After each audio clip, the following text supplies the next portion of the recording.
आप तमाम नाजरीन का HKA न्यूज़ में इस्तकबाल है। जामे इस्लामिया दारुल उलूम की कमान को तोड़ने की नाकाम कोशिश। BRS हुकूमत क्यों मदरसों और मस्जिदों को तोड़ने में लगी है? इस मदरसे की कमान को तोड़ने से बचाने के लिए मौलाना जाफ़र पाशा शान आखिर साहब ने वहां पहुंचकर वहां का जायजा लिया और मौलाना ने TRS हुकूमत को तनकीद का निशाना बनाते हुए सख्त नाराज़गी जताई।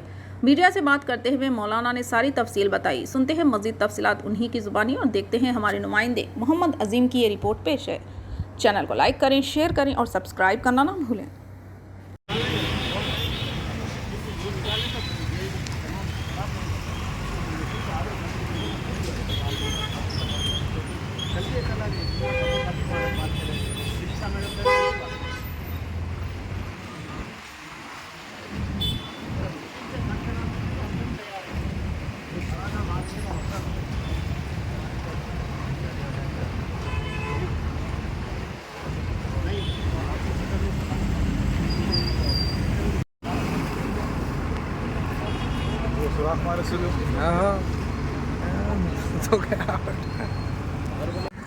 ठीक है।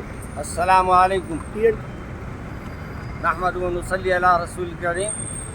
अज़ीज़ान मोहतरम नाज़रीन किराम, आज मैं जामे इस्लामिया दारुल उलूम हैदराबाद पर हूँ और आज हुकूमत के तरफ से जो हमारी ज़मीन को हमने हुकूमत के इसरार पर और उनकी ख्वाहिश पर हमने उस ज़मीन तो अपने रोड पेंडिंग में दे दी है मेन रोड पर, लेकिन उनसे ये बात हुई थी कि जब भी तामीर होगी हम इस कमान को नहीं छीनेंगे। लेकिन अफसोस की बात ये है कि ऑफिसर बदलते जाते हैं, ऑफिसर नए आते जाते हैं और वादे ये लोग भूलते जाते हैं। हम हुकूमत से अपील कर रहे हैं कि कई जगह आप ऐसे दीनी दरगाहों की हिफाजत, मसाजिद की हिफाजत आपके ज़िम्मे है। अगर आप इस सिलसिले में अगर एक्शन ले और फौरी ये हुकूमत को अपने मातहतीन को ये कह दे कि भाई इस कमान को हाथ ना लगाए, तो न सिर्फ ये मदरसे की जो रौनक है और ये जो मेन इंटरेस्ट है, इसको जो मिसबात करने की साजिशें चल रही है, उससे हम बचाया जा सकता है। याद रखिए, ये दारुल उलूम हैदराबाद मौलाना हमीदुद्दीन आखिल उस्सामी अलैहि रहमा की यादगार है और इसके लिए हैदराबाद का बच्चा इंशाअल्लाह इस मदरसे की हिफाजत के लिए ज़रूर आएगा इंशाअल्लाह।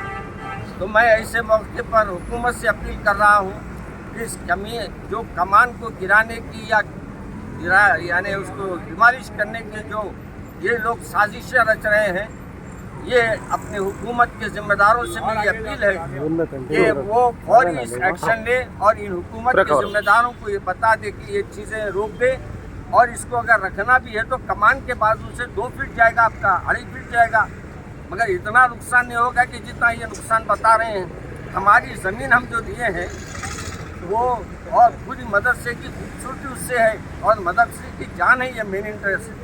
ऐसे हिस्से को गिराना ना, हम उसको हुकूमत की बात को हम पहुंचा रहे हैं और यहाँ के जो टाउन प्लानर है, जो ऑफिसर हैं यहाँ आए थे, उन सबसे भी हमारे हुकूमत से हमारा मुतालबा है कि उनको डायरेक्शन दे कि ये मस्जिद की ये कमान की हिफाजत करते हुए रोड के जो भी काम है वो काम किए जाएं।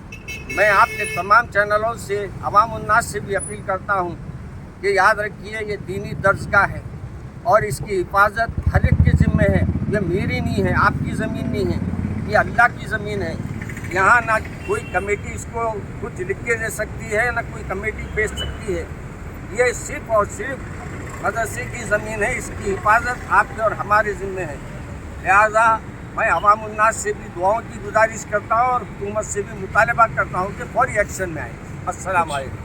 यहाँ की जब ज़मीन दिए थे, जब ये कमान नहीं तोड़ने का माहिदा हुए थे, देखिए ज़मीन के पैसे दिए उन्होंने, ज़मीन के वक्त उनसे बात करे थे, कोई मैडम थे यहाँ, तो उन्होंने बोले कमान को हम रखेंगे। आज जो है इंटरेस्ट तो ऑफिसर चेंज हो रहे हैं, लेकिन आपका जो माहिदा है वो तो पुराना ही है। अब कोई पता नहीं, डायरेक्शन लिख के दिए तो बताओ, लिख के कोई देता आजकल आज के दौर में। सर आपको ये नोटिस दिए थे सर, इसकी कोई नोटिस मिली थी आपको इससे? कोई कमान तोड़ने के लिए नोटिस आपको कोई और आपको मालूम, अब आप देख लीजिए इधर करंट का पोल भी बाहर से डाले भाई। आप जब आपको ये मालूम था तो करंट का पोल बाहर से नहीं डालना चाहिए था। मालूम है कि ये नहीं ठीक, इसकी हिफाजत करना है। सही। अब ये साजिश क्यों हो रही? तो इसलिए मैं हुकूमत से मुतालिबा करता हूँ कि फौरी एक्शन में है और हुकूमत के ये जो जिम्मेदार हैं उनको डायरेक्शन दे। अस्सलाम वालेकुम। Okay sir. अस्सलाम वालेकुम वरहमतुल्लाहि वबरकातुहू। आप सब जानते हैं मैं शेख सईद बहादुर। आज अभी भी ग्रुप में इत्तला आई थी कि आरामगढ़ के ने आखिल साहब का मदरसा है जो कमान है यहाँ पे, तो ये राजेंद्र नगर बल्दिया ऑफिस की तरफ से ये डिमोलिशन के लिए आए थे। कहते ये है इनकी ज़ाती प्रॉपर्टी। इससे पहले भी मायदा हुआ था कि इनकी कमान है, इनकी ज़ाती प्रॉपर्टी। मैं ये कहना चाह रहा हूँ कि ये एरिया MLA प्रकाश गौड़ लगता और एरिया MP रंजीत रेड्डी लगता। तो मैं ये कहना चाह रहा हूँ TRS हुकूमत के दिमाग में RSS की ज़हनियत भरी हुई है या ऑफिसरों के दिमाग में RSS की ज़हनियत है। हैदराबाद के अंदर ये UP या गुजरात नहीं होता है, ये तेलंगाना हिंदू मुसलमान मिल के रहने का स्टेट है। सब हिंदू मुसलमान एक साथ रहते हैं। तो ये ऑफिसर अगर इतना बड़ा काम करने के वास्ते आ रहे हैं तो हैदराबाद का माहौल ख़राब होता है, उनको नहीं मालूम। तो ये ऑफिसर का काम है पहले जिसकी प्रॉपर्टी है उनसे मीटिंग करना चाहिए, उनको नोटिस देना चाहिए।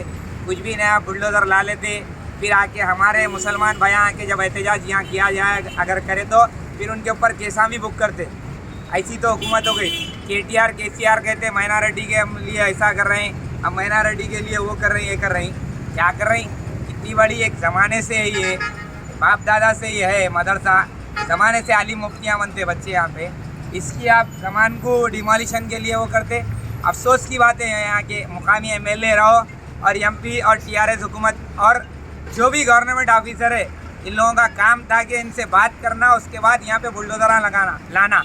आप बुलडोज़र ऐसा ला रहे हैं जैसे UP और गुजरात है, बिहार है, उत्तर प्रदेश समझ रहे हैं क्या? यहाँ पे बिना मुसलमान के तुम हुकूमत नहीं बना सकते।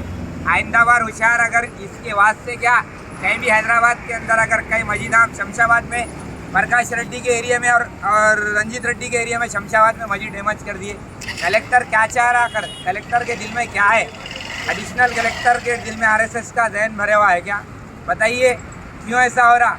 तो अभी मेरे को इत्तला मिली, बिल्कुल आया। मैं भी एक मुसलमान और मेरा फ़र्ज़ बनता कि मेरे तक मैसेज आया आलिम साहब आखिल साहब के पर्जन का, मैं मैसेज सुना हूँ उनका, जाफ़र पाशा साहब का मैसेज सुनकर यहाँ तक आया हूँ। मेरा फ़र्ज़ बनता कि ये बात हुकूमत तक पहुँचाना चाहिए। जितने भी हैदराबाद के बड़े बड़े दावे बुलंद करने वाले उनको भी कहना चाह रहा हूँ, आइए देखिए कहीं ये गुजरात, महाराष्ट्र, UP गाँव में नहीं है, निज़ामाबाद, बोधन में नहीं है, तेलंगाना आपके हल्के आपके एरिया के बाजू की कॉन्स्टिट्यूंसी के अंदर है। आइए देखिए। अब मैं बार बार कहना चाह रहा हूँ कि कोई भी रहने दो, ये गलत है। किसी तरह भी आगे अगर डिमोलिशन करेंगे तो हम इसका बर्दाश्त नहीं करेंगे। इसका सबक ऐसा देंगे, आने वाला इलेक्शन करीब है, आप ज़िंदगी भर याद रखेंगे मुसलमान को तकलीफ दिए तो। शुक्रिया, खुदा। ओके।